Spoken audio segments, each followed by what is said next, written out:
That night he entered the wrong bedroom, and in the morning he put the ring on the other hand. That night the castle did not sleep. Music thundered, cup-bearers laughed. Lucrezia, the elder daughter, had already gone to bed as ordered. Tomorrow was the wedding, her wedding. The white dress hung on the screen, the wreath lay on the pillow. The room smelled of lavender and girlish anxiety. At the other end of the corridor, another door, the same, only without flowers at the threshold. Behind it, the younger one, Giulia. No one asked how she felt. No one told her to go to bed early. No one looked in her direction at all. Until this day, until this evening, when Alviano, her sister's future husband, lingered his gaze on her at dinner. Just a little, 1 extra second. But Giulia noticed. She always noticed. That night she did not sleep. She sat by the window, hair loose, dress, not festive, but thin, on her skin, not a drop of perfume, only a body warmed by silence. He should not have gone to her. He did not know he was going to her. Wine, conversations, heat, corridors, identical doors. He thought he was entering Lucrezia's room. To the bride. He already knew what was expected of him. Enter, touch, make a woman. He opened the door, quietly. He entered. The room was almost dark. Only the faint glow of the moon slid across the floor. He did not call by name. She said not a word, only raised her head and looked. "It's you," she said. Not a question, a statement. He froze. "You won't leave, will you?" she continued. He stood, then took a step, then another. She did not get up, did not hide, did not wrap herself in a blanket, just looked. He knelt beside her, slowly, as if he did not believe himself. She did not extend her hand. He did not kiss. But between them, the air thickened, as if the room had become smaller, as if everything outside had disappeared. He did not tear the dress from her. He did not gasp with desire. He just looked into her face, and she into his. And between them arose something that could no longer be removed. In the morning, the servant said, "The bride is crying. Mother, hysterical. Father, pale.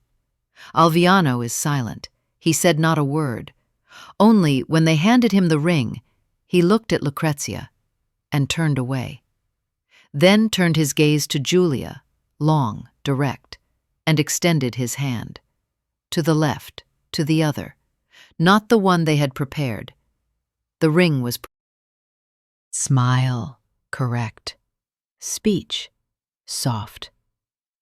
She learned to sing, embroider, walk with a book in hand without dropping her posture. From childhood she was called our future Signora. Matchmakers came to her. They gave her ribbons, gloves, earrings. She laughed, not loudly, but ringingly. And the room was always filled with this sound, like air. And Giulia? Giulia was a shadow beside her. Eyes, too dark. Skin, too white. Lips, do not smile, even when necessary.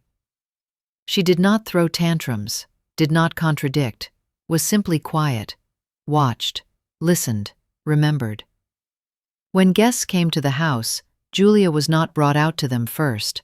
When they brought almond pastries, Lucrezia chose first. When they discussed which of the girls looked better in blue, they said, "Of course, her." Giulia never objected. She just turned slightly to the side, so as not to catch the light. Once Mother said, "Giulia is like background. Without her, it would be worse, but no one notices until she disappears." This was said without malice, almost with tenderness, as if the role was convenient and predetermined. Alviano appeared in the house suddenly, A letter from his father came on thin parchment with a seal.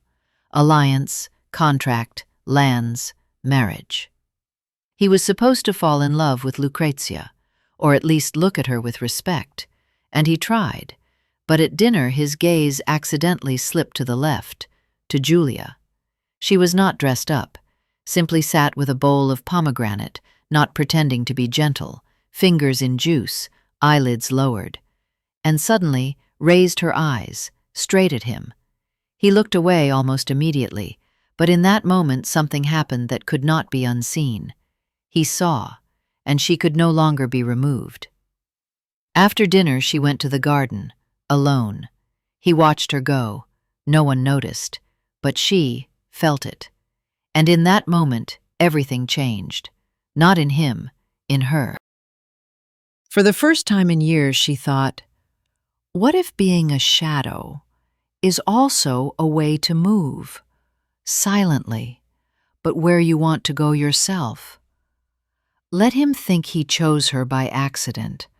Let everyone think it's a mistake. The main thing, he looked, for the first time, and not at Lucrezia.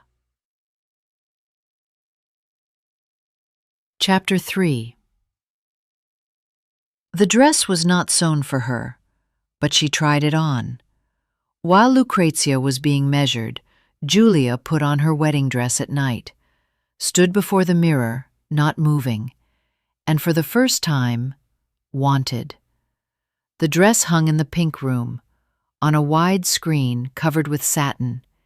It had 35 pearls, no more and no less. Father personally paid for each one. So it's no worse than the Duchess from Padua's. The lace was brought from Flanders, the train almost 2 meters. The dress weighed almost as much as a child, and all this for one girl, for Lucrezia. Every day seamstresses came at the same time. They said, "Relax your shoulders. Breathe in. The bride must shine." They said bride as if there was already a celebration in that word. And Giulia sat in the corner. At first, just watched. Then began coming earlier, picking up fallen pins, listening to how they talked about the neckline, fabric, scent of perfume. No one drove her away, but no one called her either. Lucrezia sometimes laughed. "You're lucky, Jew. You're free from this nightmare." And Giulia nodded, as always. But at night everything was different. When the whole house slept, when candles burned down and only lanterns at the gates remained, Giulia crept into her sister's room, without shoes, with quiet breathing, with a heart that suddenly beat loudly, as if it knew this was important. She took the dress from the screen. It was heavy, alive, smelled of leather, incense, and musk. She did not hurry. Put it on slowly. First, the body, then the sleeves, then the fastenings on the back. She had never worn anything like this. This dress did not just sit on her, it changed her, as if another woman was sewn into it. Giulia stood before the mirror. At first, she was afraid to look, then looked and held her breath. In the mirror was she, but not the one they were used to, not the younger, not the gray, not the second. She was tall, slow. She looked like someone who is respected, who is feared, who is desired. She did not move, a minute, 10, eternity, just looked at her reflection, and for the first time in her life, wanted. Not the dress, not a man, not a kiss, but a place. That place that was not intended for her. A throne of lace, silence before the altar. Whisper, she is worthy. The dress did not fall. It remained on her until morning, until light began to break through the shutters, until she heard footsteps and took everything off, just as silently. Then carefully hung it back, sat on the bed, and whispered to herself, "If I fit the size, maybe I'll fit the destiny too." Chapter 4. He came for a bride, but found a woman. He opened the door in the darkness, thought it was Lucrezia. But in the room was Giulia. She did not scream. She said, "I know why you came." That night was especially sultry. The air stood motionless, saturated with rose water, overheated walls and secret expectation. The whole house fell silent, not from sleep, but from tension. The wedding was already set. In the morning everything was supposed to change. But what exactly? No one yet knew. By tradition, the groom was allowed to see the bride the night before, but not for long, not alone. Everything, modest, strict, under supervision. But Alviano did not need witnesses and did not believe in traditions. He walked down the corridor barefoot, quietly, as if he himself was not sure why. On the walls, shadows from candles. Before him, 2 doors, identical, and he chose the wrong one. Click. Silence. He entered. The room was almost black. Only a strip of moonlight crossed the bed. On it, a silhouette.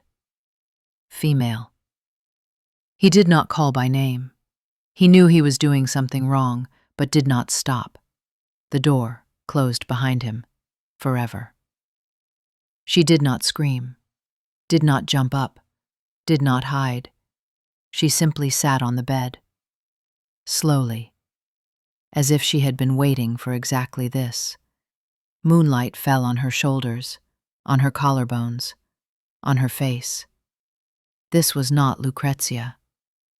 This was Giulia, the one he should not have seen, especially like this. And she said, "I know why you came." He found no words. He stood, compressed in a ball of his own body, between the desire to leave and the fear to stay. But she did not move, and this made her even stronger. "I was not mistaken," she added. "Were you?" He did not answer. He just took a step, and then another. They were a meter apart, and suddenly all the noise of the outside world dissolved. There was no family. There was no tomorrow. There were no rules.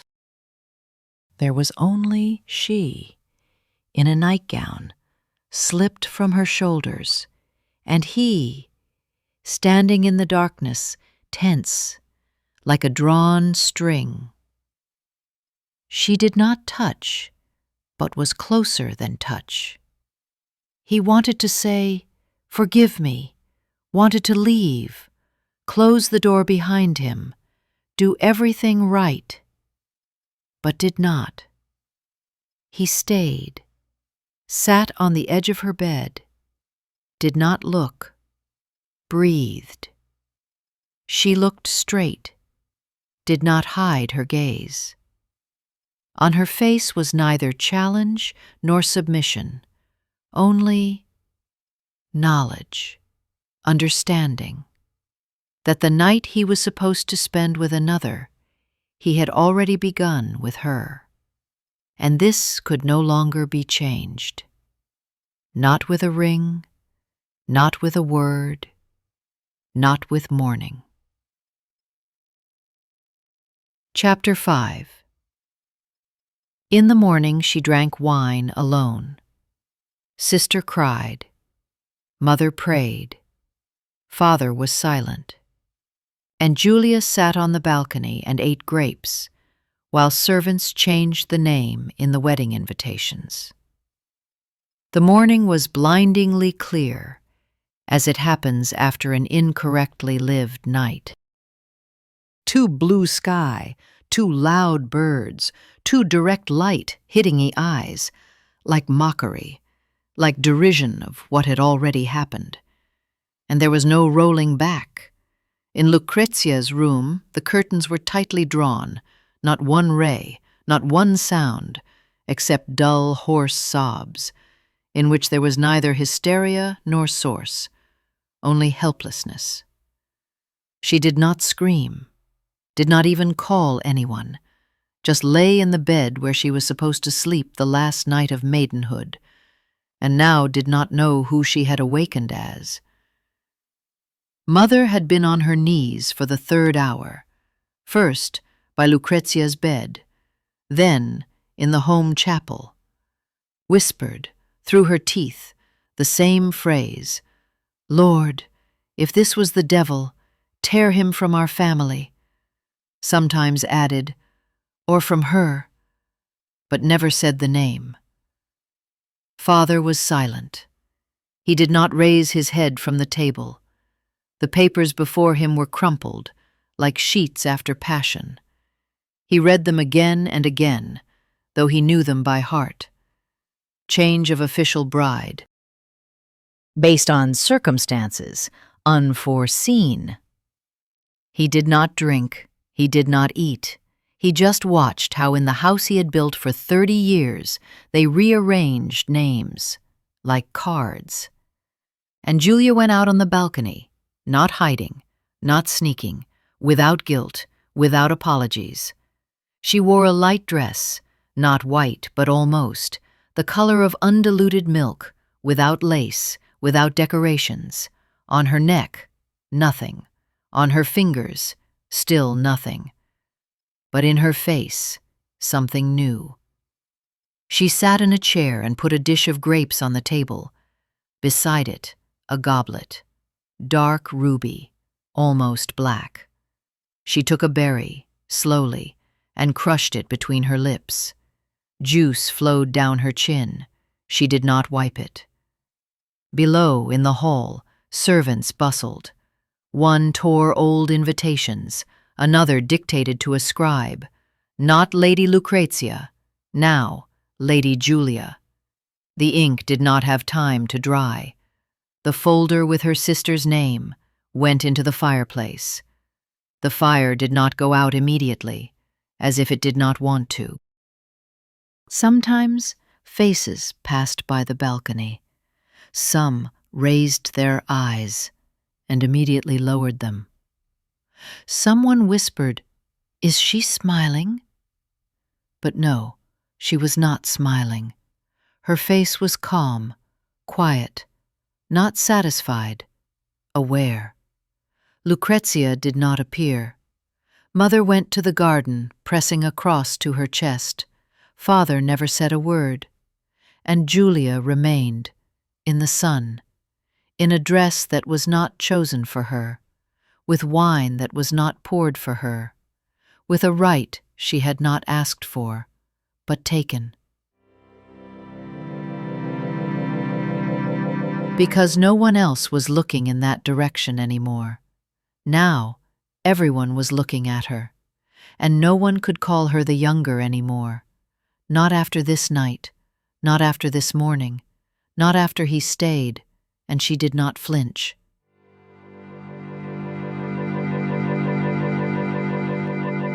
Chapter 6. No music played in the church. No one applauded. The groom looked at the floor. Giulia looked straight ahead. She walked to the altar, as if to a throne. The church was decorated according to all rules. Lilies in glass vases, openwork fabrics thrown between columns. On the benches, lavishly dressed guests invited a month ago. All were in gold, velvet, perfumes, and bewilderment. The festive ringing of bells did not sound. The organist sat but did not touch the keys. The music that was supposed to announce joy of union was silent, as if even the instrument was ashamed. Rumors preceded events. The whole city knew before dawn, knew that the wedding would take place, but not with the right one. Knew that the name in the documents was changed, that Lucrezia would not come out, that her sister, the one who always stood behind, would now stand in front. They waited not for happiness, for spectacle, and Giulia knew this. She got out of the carriage without escort. Mother refused to walk beside her. Father said, "Do as you wish, but don't ask for my blessing." She did not ask. She wore the wedding dress, the same one, pearls on her chest, sparkling like a real bride's, because she was real, even if half the hall wished she would stumble. She entered the temple. Silence struck harder than bells. Not a breath, not a whisper, not a creak of a bench. Only her steps, slow, even, firm, head raised, back, straight, face cold like marble of a statue. The groom waited at the altar. Alviano stood like a punished man, shoulders compressed, gaze on the floor. He never once looked in her direction. He knew that if he met her eyes, he would burn, because he did not know what he would see there. But she looked, not at him, through him, as if he was not a husband, but a symbol, as if behind his back was a throne she had to occupy, and she walked to him not as a bride, as a queen, who simply goes where her place is. When she stopped beside him, he shuddered. Servants lowered their eyes. Guests froze. The priest's voice trembled as he began the speech about love, duty, and faith, and she looked, straight, calmly. He took her hand, cold, lifeless in appearance, but with a pulse inside. She had a pulse. And he only sweat. When the ring slid onto her finger, not one palm clapped. Not one voice said, "Blessed be this day." No one shouted, "Hooray!" And she did not expect it. She stood at the altar not for ovations, not for a kiss, not even for the wedding. She stood there because she had walked there herself, on foot, alone, through condemnation. And everything was wrong. When Giulia entered the chambers, she did not expect he would be first, but he was already sitting, in a chair by the fireplace, still in the same white shirt in which he stood at the altar, shirt wrinkled, hands clasped, eyes empty. She closed the door behind her, quietly, as if she was entering not to a husband, but to a beast that might wake from any creak. He did not turn his head. He knew it was her steps, her breathing, her silence. He felt this with his whole body. She passed by him, not quickly, not slowly, simply passed, as if she was doing this not for the first time, as if this was her bedroom, her chair, her man. He did not move, did not say a word, did not get up, just sat, like stone, undermined by her presence. She took off her veil, took off her shoes, did not take off the dress, lay as she was, on her back, on the edge of the bed. Under her head, not a pillow, but her palm. Sleeping was easy. Too many days and hours her body waited to be touched, moved aside, thrown out, condemned. But this did not happen. Nothing happened, neither pain, nor passion, nor command. He did not approach. He did not say, "You are mine." He did not say, "Forgive me." He said nothing at all. He just looked into the fire. A minute, an hour, all night, and then into the darkness, when the flame went out. Sometimes he turned his head and saw her silhouette, dress, white like a shroud, face, calm, not a mask, not a frozen rock, but even breathing. She slept, she really slept, next to him, after everything, not asking why he did not touch her, not demanding words. He did not close his eyes, not because he could not, but because he dared not. This night was not wedding, it was a sentence. He did not touch her, but she was near, and this was enough for him to stop being the same. He thought he knew women. He thought he knew power. He thought that into this bedroom he would enter as a husband, as a conqueror, and found himself in a chair, in shadow, before a woman who asked for nothing, and therefore received everything. In the morning he was still sitting, hunched, the same, but as if smaller. And she got up, slowly, without shame, without groans, without a glance in his direction, went to another room, leaving behind air that smelled not of body, smelled of power. Chapter 8. No one congratulated her. In the morning she entered the hall alone. No smiles, no bows, only silence. She sat in the wife's chair, and no one dared to drive her away. The morning in the house should have been different. After a wedding, always celebration. Sweet smells from the kitchen, quick steps on the stone floor, congratulatory speeches, kisses on cheeks, silver on tables, animated hum of voices and first talk of children. So it always was. So it should have been now. But when Giulia woke up, everything was strangely quiet. Not solemnly, empty, like in a house where someone died. She dressed slowly, without helpers. Servants did not come, or did not dare to come. She chose the dress herself, not white like the day before, and not mourning like on Mother, but deep red, the color of challenge, the color of warmth and blood, the color of a woman who no longer asks if she may enter. On her neck, nothing. On her head, a smooth bun. On her face, neither blush nor smile. On her finger, a ring, too big, as if still not for her. But she put it on, tightly, to the knuckle, and went. The corridors were empty. Even the guard at the doors turned away. People looked at the floor, but heard her steps. They rang, without heels, without anger, like the passage of time, which cannot be stopped. The doors to the hall were open. She did not wait, did not linger, did not breathe in, like an actress before entrance. Simply entered. The hall was full. Everyone sat, relatives, merchants, noble widows, young wives who came to learn from Lucrezia. Now they had no one to learn from.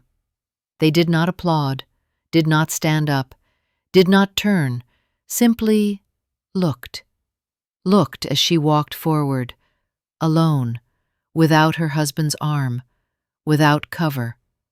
He stood in the corner, did not approach, did not look away, and did not meet her eyes.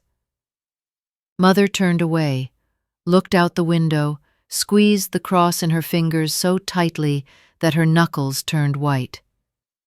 Father held a cup from which he did not drink, as if afraid that a sip would make what was happening real. And Giulia walked, straight as in the temple, only now not to the altar, but to the chair, the wife's chair. It stood on a dais, to the left of the head of the family, empty, dull, waiting. This chair knew the rules. On it should sit the one who was chosen, blessed, kissed, the one who was escorted with music. But she sat without all this, not asking, not looking around, not explaining. She simply sat, straightened her back, folded her hands on her knees, lowered her eyelids for a second, and remained. No one moved. Not one voice objected. Not one gesture pulled her away, because the moment had passed. Everything they could, they did not do. And now, It was too late. She was a wife, by fact, by ring, by gazes that no longer dared to be direct.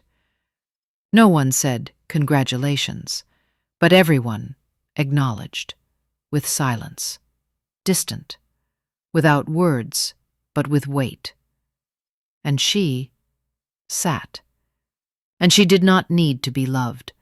It was enough not to dare to drive her away.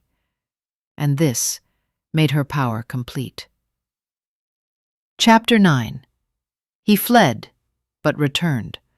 A week later he left, but then returned, tanned, tired, looked at her long, and did not look away. He left silently. No steps on the stairs, no knock on the door, no "forgive me," no "I'm not ready," no "wait." He simply disappeared. In the morning, when the sun was just touching the roofs and jugs of water were not yet being carried through the halls, he saddled his stallion, crossed the courtyard, and left. Alone, without guards, without luggage, as if he needed to forget that he had been here, that he was married, that he had chosen her. The palace woke up and was confused. Servants sorted through possible reasons: illness, quarrel, fright. Mother said coldly, "Now you see what this wedding was worth." Father only exhaled through his teeth, "I knew he was not a man." Lucrezia rose that day early and came down in a ball gown. Her heart beat to the rhythm of someone else's joy. He left and will soon regret it. But on her lips was still victory. And Giulia, she sat by the window, in the chair that became hers before kisses, did not cry, did not scream, did not ask, why? She knew. He did not flee from her. He fled from himself, from who he was becoming beside her.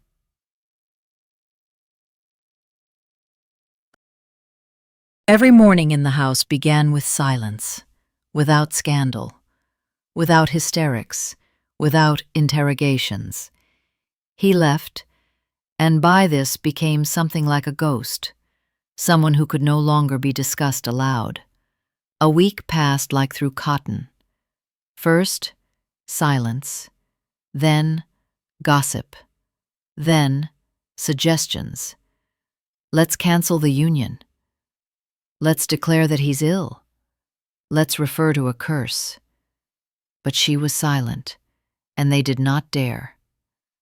On the 7th morning the sun rose differently, yellow, dense, almost heavy.